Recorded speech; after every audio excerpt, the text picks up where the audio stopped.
In this tutorial, we are going to show basic editing of a movie paint action sequence and some basic tweaking of presets. We are going to be looking at the paint action sequence called Scribbly, which is located in the paint action sequence presets in the movie collection and the sketch effects category. Let's bring up the paint action sequence window. I'm going to move my paint action sequence window over my layers window so that they will become nested. If you don't see your paint action sequence window, it may be nested, so look down at the bottom of the window to see if it is tab nested. You can move your windows where you want to in the interface or even detach them.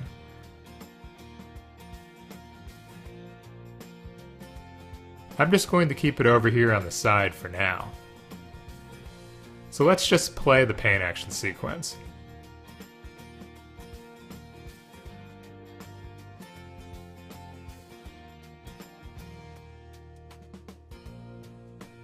Here is the output as a movie. You can see that it's kind of busy, so I want to make a more simplified cartoony style. I do like some aspects of this paint action sequence preset, so I'll try to keep those around. I'm just going to go step by step to see what I want to keep and what I want to change. If I want to just play back a single action step, I can just click on a square in the keyframe cell next to the action step. This first step clears the canvas to white, which is what I want to do. The next step is clearing the canvas to white also, but only partially, which keeps previous frames around and slowly fades them to white over time as a movie progresses. This is a great technique for smoothing any flicker. We'll discuss more about this later. The next step is a vectorizer step. I want to keep this step, but I will be doing some tweaks in a minute. These next 4 steps don't really do anything for the effect that I like. There is a blur effect and some busy sketch effects. Just as a note, if you click on a step, you can stop it by pressing the spacebar, and you can undo this action with Command-Z on a Mac or Control-Z on Windows. Make sure the record button is not on when you do this, otherwise you will also erase the action step. I'm going to delete these last 4 steps by clicking on them and then deleting them. Now back to that vectorizer step. First I will play this first step to get the canvas back to white. Now I will play the vectorizer step. Once I play that step, the operation mode has automatically changed to the vectorizer. So when I go to the editor, even though we are still in the paint action sequence preset, it will bring up the editor for this particular step, which is very handy when editing paint action sequence steps. So I want this to be a little less detailed, so I will raise the threshold a little, and then press Action to see. That's a little bit too much, so I will bring it back down a bit, and clear the canvas to white by pressing on the paint action sequence step, and then press Action again to see the result. This is what I want, so now I will simply edit the original step by option clicking for Mac, that's an alt click on Windows, the red square next to the vectorizer step. Now let's play the paint action sequence. Now we can see the edit that we just did. Next I want to add just a bit of color, so I'm going to add a new action step. I'm going to toggle over to the Image Operations Editor and choose the Fixed Image effect. I'm going to use this effect to mix in just a little color from the original source image. If Fixed Image is set to Source Image and Replace and the mix is up to 100%, it will simply bring the source image into the canvas. But I'm going to change the color combination to 1 and crank down the mix really low to just add a little bit of color to the canvas image. This will bring out a light blue in the hair, and that's what I want. So now I will turn on Record in the Paint Action Sequence Editor and press Action to record this step.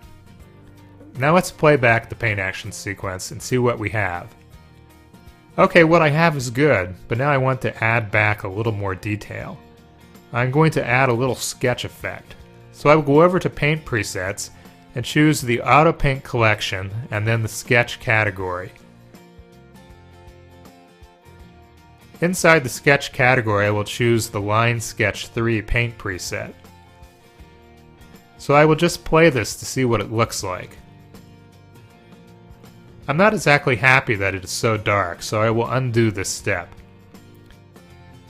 Before we go any further, I'm going to turn off recording so I don't inadvertently record or erase something. So now I want this sketch effect to be more subtle, so I will change the opacity in the editor and the Paint Fill Apply control panel.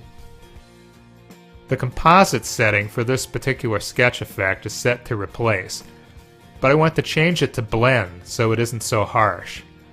And then I want to bring back the blend amount so it is more subtle. I can keep trying this by pressing Action and then undoing the result if I don't like it. I will keep doing this a few more times until I get the effect that I want. Again, make sure you have recording turned off so you don't inadvertently erase other steps in your paint action sequence.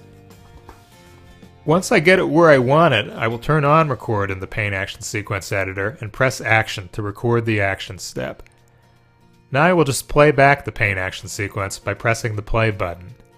This all looks good to me, so now I'm ready to output my movie. To do that, I choose Action, Process with Paint Action Sequence, Source to Movie, and then save the movie. Remember, if you are on a Windows machine, you must add a .mov extension to the end of your movie name. Mac users do not have to do this unless they feel compelled to.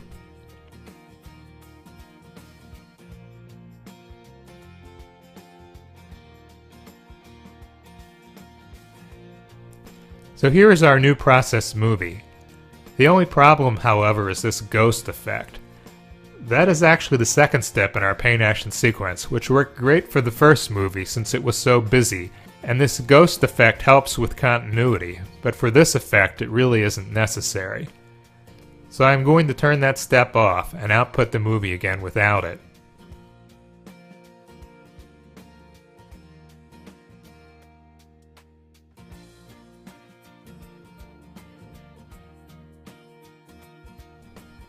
I can see almost right away that there is a problem.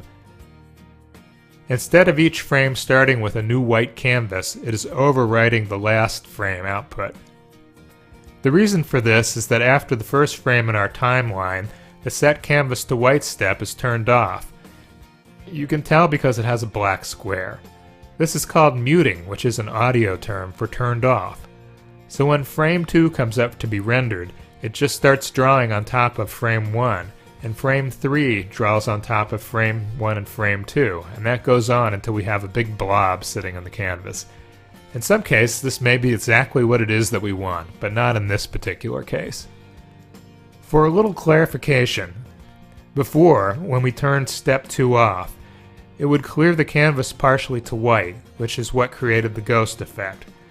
With this step on, a rendered frame would only last a few frames before it faded to white, which is a very useful trick to use in a lot of animations, but we don't want that effect for this particular movie. What I forgot to do is unmute the Set Canvas to White step, which I will do right now by holding Command and M on the Mac or Control and M for Windows and clicking on the black square.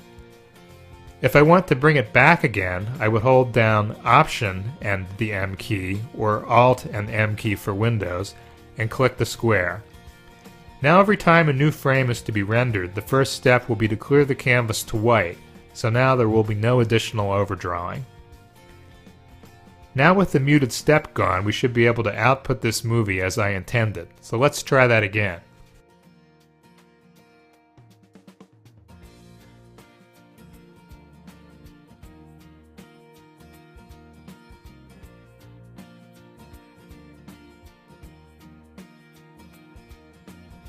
So this is how the finished movie looks. So what have we learned? Now we have learned how to edit a paint action sequence. You also know how to make some basic preset tweaks to get a look you want. You learned how to update a step in a paint action sequence. We also went over how to record a step, how to delete a step, and how to mute and unmute a step.